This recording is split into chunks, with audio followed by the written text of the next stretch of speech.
Miriam Cates. Thank you, Mr Deputy Speaker. This government was elected on a mandate to unite and level up.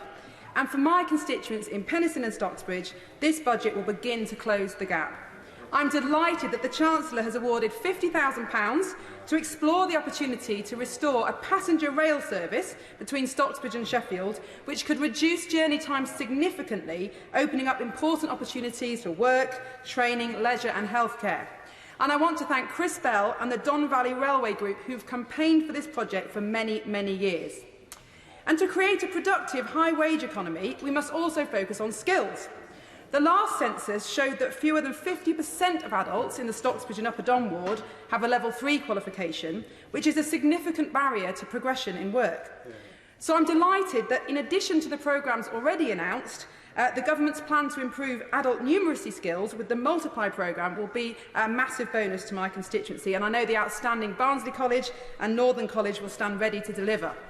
It's also a great budget for local businesses, with help for high streets in Penistone, Stocksbridge, Chapeltown, Ecclesfield and Dodworth through reduced and reformed business rates.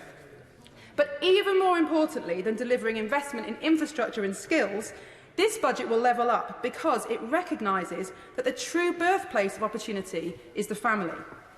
Economic circumstances can create a framework for opportunities, but a child's ability to grasp those opportunities depends for the most part on their family circumstances. It's families that offer children security and teach them the values and virtues that they need to flourish. That's why the Chancellor rightly says that families and communities are more important than the market and the state.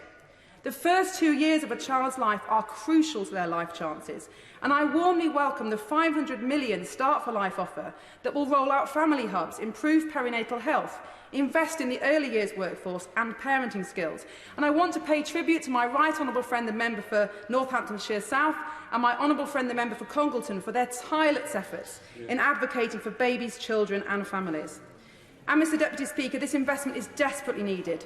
If we've learnt anything from the mistaken decision to close schools during the pandemic, we've learnt that we're living through a crisis in parenting. So I'm delighted that this budget begins to put that right, recognising the importance of strong and confident families as the building blocks of society. So this budget levels up by addressing the causes of inequality and creating the conditions for opportunities to grow and spread. But, Mr Speaker, I do understand the concerns of those who worry that the government is doing too much. Big state does not create the best conditions for human freedom and human flourishing. There are many problems the government can't solve, and the government can't make us good. But if the UK was a proud old Sheffield terrace house, it would be one with some rather worrying cracks in the brickwork. However financially prudent you are as a homeowner, you must spend up front to fix structural issues, otherwise you know the costs will spiral. In fact, you may lose your house.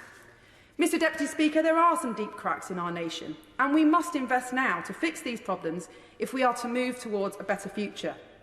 The ambition must be to develop a new social covenant where government provides the framework, but where we all share the responsibility for building stronger families, stronger communities and a stronger nation.